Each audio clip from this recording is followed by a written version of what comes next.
प्रतिपक्ष जब से सत्ता से बाहर हुए हैं वो बहुत पता नहीं क्यों बेचैन हैं, परेशान हैं। शायद कुर्सी छीनने का उनको कुछ मलाल होगा।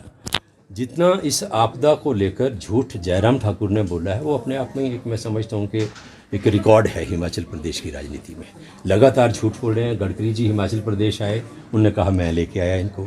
मैं ये पूछना चाहता हूँ कि नितिन गडकरी परिवहन मंत्रालय के मंत्री हैं देश के, हिमाचल प्रदेश में डिजास्टर हुआ है, उनके विभाग से संबंधित जो संपत्ति है उसका नुकसान हुआ है, क्या उसको देखना उनकी जिम्मेदारी नहीं थी, उनका दायित्व नहीं था? उन्होंने कहा मैं नेशनल हाईवेज जो डैमेज हुए हैं, जो सड़कें नुकसान हुआ है, उनके लिए 400 या 500 करोड़ देने की घोषणा की। साथ में ये भी कहा कि जो कनेक्टिंग रोड्स हैं, लिंक रोड हैं, 100-100 मीटर के डिस्टेंस तक उनकी भी हम रिपेयर करेंगे, उनको भी मेंटेन करेंगे। को ब्रिजेस हैं, को कल्वर्ट्स हैं, उनको भी हम बनाएंगे। आज दिन तक फूटी कौड़ी नहीं मिली।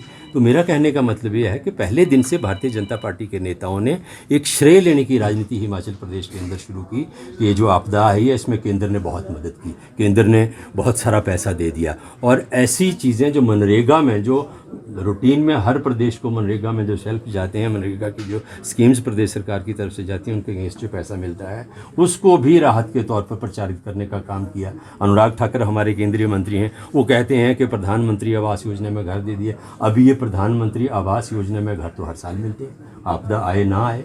और ये जो मनरेगा का पैसा है ये हर साल आता है, तो ये राहत के नाम पर कहाँ आया? मैं ये कहना चाहता हूँ कि भारतीय जनता पार्टी के नेता जो प्रचार कर रहे हैं कि राहत, हमने केंद्र से बहुत सारी राहत ले ली, तो बताएं, वो चिट्ठी दिखाएं जिसमें ये मेंशन्ड हो कि केंद्र सरकार ने हिमाचल प्रदेश में इस डिजास्टर के अगेंस्ट कोई पैसा हिमाचल प्रदेश को रिलीज किया है। बीजेपी, देखिए, भारतीय जनता पार्टी की समस्या ये है कि लोकसभा के चुनाव सिर पर हैं।